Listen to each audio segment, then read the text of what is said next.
Hi dear शिक्षक साथियों, आप सभी का स्वागत है आपके अपने चैनल स्टडी विद राहुल 247 पर।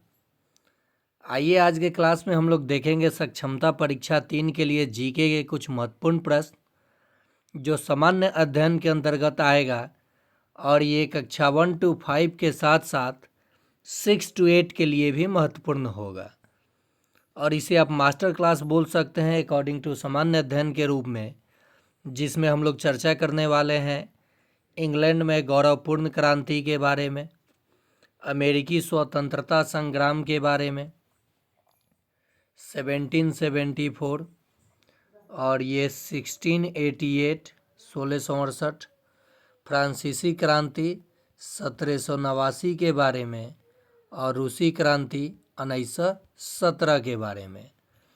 तो चलिए, यहाँ से सक्षमता 1 और 2 में प्रश्न पूछा गया था और उसे कैसे हम लोग ये चैप्टर को पढ़ के उसके बाद MCQ लगाएंगे। जैसे कि यहाँ शॉर्ट्स नोट के रूप में आपको मैं दिखा दिया हूँ प्रश्नों को, ठीक है। यहाँ पे थोड़ा सा बैक जा कर के प्रश्न को उठा लिया जाएगा।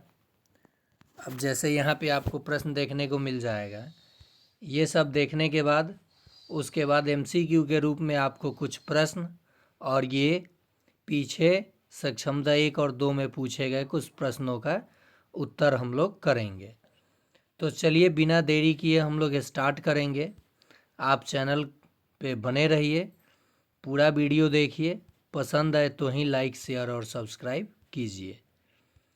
सबसे पहले हम लोग बात करने वाले हैं इंग्लैंड में गौरवपूर्ण क्रांति, जिसका अन्य नाम भी है रक्तहीन क्रांति, वैभवपूर्ण क्रांति और इंग्लैंड की क्रांति गौरवपूर्ण क्रांति के नाम से जाना जाता है। इंग्लैंड में गौरवपूर्ण क्रांति 1688 में होती है और उस समय वहाँ के राजा शासक जेम्स द्वितीय होते हैं, जो कि कैथोलिक धर्म को मानने वाले होते हैं और अन्य लोग अन्य धर्म को मानते थे। इनके जनता पे इनका कोई शासन न होने के कारण ये निरंकुश शासक के रूप में जाने गए और इंग्लैंड में क्रांति का कारण बना ये कैथोलिक धर्म, यानी धर्म को लेकर के अन्य भी बहुत सारे कारण थे। तो यहाँ से 2 प्रश्न आपको देखने को मिल सकते हैं। इंग्लैंड में गौरवपूर्ण क्रांति कब हुई? तो आप कह सकते हैं 1688। उस समय वहाँ का शासक कौन था? तो जेम्स द्वितीय। वो किस धर्म के अनुयायी थे? तो आप कहेंगे कैथोलिक धर्म के अनुयायी थे। चलिए आगे देखते हैं। अमेरिकी स्वतंत्रता संग्राम, नायक जॉर्ज वाशिंगटन, जो कि 1776 ईस्वी में अमेरिकी स्वतंत्रता संग्राम होता है और अमेरिका स्वतंत्र होता है 4 जुलाई 1776 में। बोस्टन चाय पार्टी की घटना 16 दिसंबर 1773 को घटती है। ये बोस्टन चाय पार्टी के समय सैमुअल एडम्स जो था इसका नेतृत्व किया था और अंततः इस अमेरिकी स्वतंत्रता संग्राम का अंत हुआ 1783 में पेरिस के संधि के साथ। किस संधि के साथ? पेरिस के संधि के साथ। आपसे प्रश्न पूछेगा पेरिस का संधि संबंधित है तो अमेरिकी स्वतंत्रता संग्राम के अंत से। बोस्टन की चाय पार्टी की घटना कब घटी? तो 16 दिसंबर 1773 को। अमेरिका में स्वतंत्रता कब मनाया जाता है? तो 4 जुलाई को। चलिए आगे देखते हैं। फ्रांसीसी क्रांति, तो इसमें से भी 3-4 प्रश्न निकल कर के आ जाता है सामने। फ्रांसीसी क्रांति 1789 में हुई।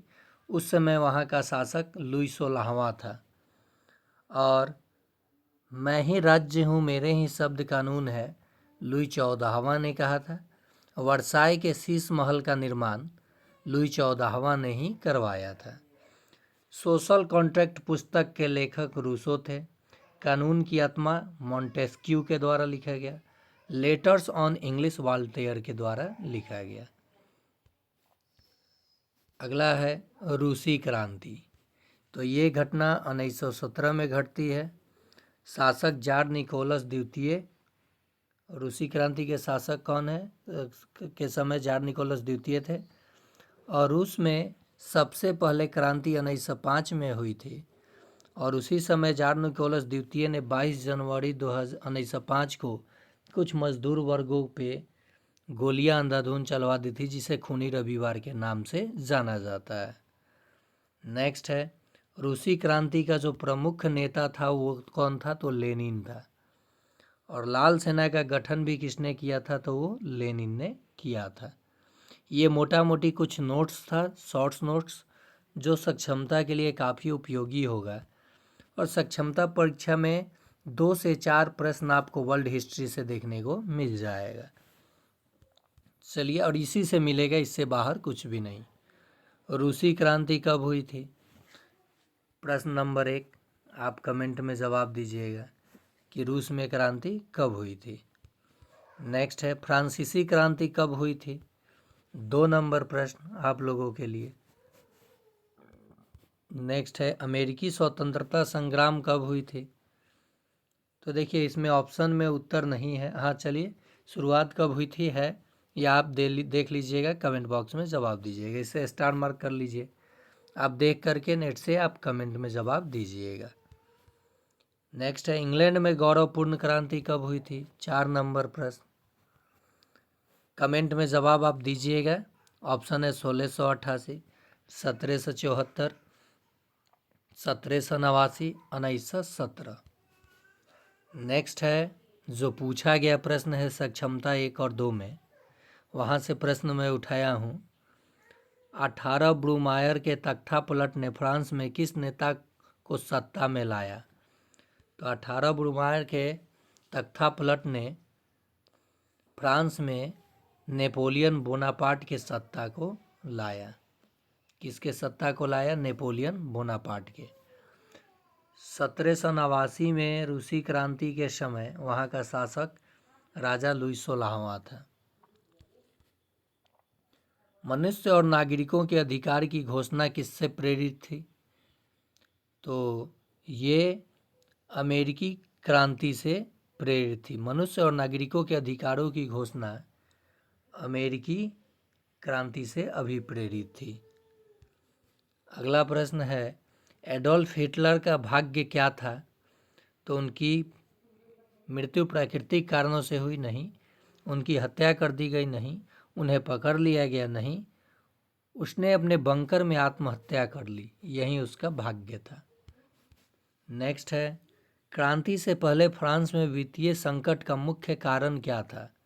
ऑप्शन है अत्यधिक सैन्य खर्च, कुलीनों पर उच्च कर, उपनिवेशों का आर्थिक शोषण, पादरी वर्ग का भव्य खर्च। तो ये अत्यधिक सैन्य खर्च जो था, ये क्रांति से पहले फ्रांस में वित्तीय संकट का मुख्य कारण बन चुका था। नेक्स्ट है, किस घटना से आतंक के शासन का अंत हुआ? तो रोबेस्पियरे का निष्पादन जो है, इससे आतंक की घटना का अंत हुआ। चलिए आगे देखते हैं प्रश्न। अगला प्रश्न है, 1917 की रूसी क्रांति ने किस शासन को उखाड़ फेंका? लोकतांत्रिक सरकार को, फांसीवादी सरकार को, राजशाही सरकार को, या सैन्य तानाशाही को? तो राजशाही सरकार को 1917 की रूसी क्रांति ने उखाड़ फेंका। अगला प्रश्न है, वर्साई की संधि कब हुई? तो जो वर्साई की संधि हुई, ये क्यों हुई थी? वर्साई की संधि ये 1919 में हुई थी। और आप सबको पता है 1914 में वर्ल्ड वार फर्स्ट हुआ था, और वर्ल्ड वार फर्स्ट समाप्त हुआ था 1918 में। ठीक इसके जस्ट बाद 1919 में वर्साई के संधि के बाद ही वर्ल्ड वार समाप्त हुआ था। और जर्मनी पर जबरन इस संधि के तहत हस्ताक्षर कराया गया, और जितने भी क्षतिपूर्ति हुआ था उसको पूरा करने का दायित्व जर्मनी को दिया गया, और जर्मनी पे काफ़ी कुछ थोप दिया गया जबरन, जिसके कारण से वर्ल्ड वार 2 1939 का बीज बोया गया। और पहला विश्व युद्ध हुआ था 1914 में, समाप्त हुआ था 1918 में। द्वितीय विश्व युद्ध शुरू हुआ था 1939 में, समाप्त हो गया था 1945 में। इसमें दो राष्ट्र उभर करके आए सामने, एक सोवियत संघ और अमेरिका, जो कि काफ़ी शक्तिशाली। परमाणु बम गिराया गया जापान के हिरोशिमा और नागासाकी पे। तो ये सब घटनाएं हम लोग पढ़ेंगे, लेकिन यहाँ ज़रूरी जो चीज़ है हम लोग उसी को जान रहे हैं। गद्दर पार्टी का मुख्यालय कहाँ था? तो सैन फ्रांसिस्को में गद्दर पार्टी का मुख्यालय था। तो ये था कुछ वर्ल्ड हिस्ट्री से पूछे गए प्रश्न, जो कि सक्षमता 1 और 2 में पूछा गया था, और यहाँ से प्रश्न बन जाता है। तो शॉर्ट्स नोट में मैं आपको ये वर्ल्ड हिस्ट्री कराया। पसंद आया हो तो आप लाइक कीजिए और इन चीज़ों को रिमेंबर कर जाइए, ताकि सक्षमता 3 में आपको कोई दिक्कत ना हो।